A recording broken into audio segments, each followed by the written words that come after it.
Acts chapter 25, the Net Bible.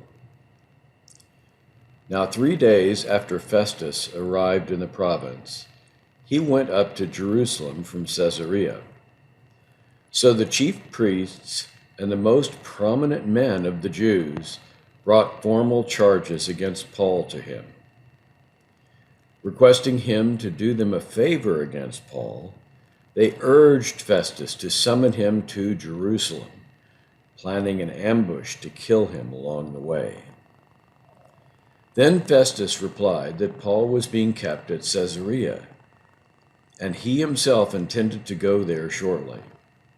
So he said, "Let your leaders go down there with me, and if this man has done anything wrong, they may bring charges against him." After Festus had stayed not more than 8 or 10 days among them, he went down to Caesarea, and the next day he sat on the judgment seat and ordered Paul to be brought. When he arrived, the Jews who had come down from Jerusalem stood around him, bringing many serious charges that they were not able to prove. Paul said in his defense, "I have committed no offense against the Jewish law, or against the temple, or against Caesar." But Festus, wanting to do the Jews a favor, asked Paul, "Are you willing to go up to Jerusalem and be tried before me there on these charges?" Paul replied, "I am standing before Caesar's judgment seat, where I should be tried. I have done nothing wrong to the Jews, as you also know very well. If then I am in the wrong and have done anything that deserves death, I am not trying to escape dying, but if not one of their charges against me is true, no one can hand me over to them. I appeal to Caesar."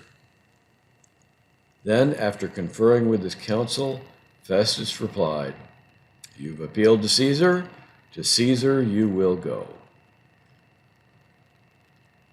After several days had passed, King Agrippa and Bernice arrived at Caesarea to pay their respects to Festus. While they were staying there many days, Festus explained Paul's case to the king to get his opinion, saying, "There is a man left here as a prisoner by Felix. When I was in Jerusalem, the chief priests and elders of the Jews informed me about him, asking for a sentence of condemnation against him. I answered them that it is not the custom of the Romans to hand over anyone before the accused had met his accusers face to face and had been given an opportunity to make a defense against the accusation. So after they came back here with me, I did not postpone the case, but the next day I sat on the judgment seat and ordered the man to be brought. When his accusers stood up, they did not charge him with any of the evil deeds I had suspected. Rather, they had several points of disagreement with him about their own religion and about a man named Jesus who is dead, who Paul claimed to be alive. Because I was at a loss how I could investigate these matters, I asked if he were willing to go to Jerusalem and be tried there on these charges.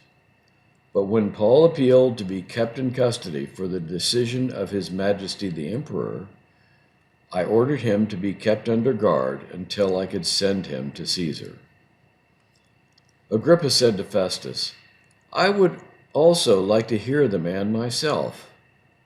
"Tomorrow," he replied, "you will hear him." So the next day, Agrippa and Bernice came with great pomp and entered the audience hall, along with the senior military officers and the prominent men of the city. When Festus gave the order, Paul was brought in. Then Festus said, "King Agrippa, and all you who are present here with us, you see this man about whom the entire Jewish populace petitioned me both in Jerusalem and here, shouting loudly that he ought not to live any longer. But I found that he had done nothing that deserved death, and when he appealed to His Majesty the Emperor, I decided to send him. but I have nothing definite to write to my lord about him. Therefore I have brought him before you all, and especially before you, King Agrippa, so that after this preliminary hearing I may have something to write. For it seems unreasonable to me to send a prisoner without clearly indicating the charges against him.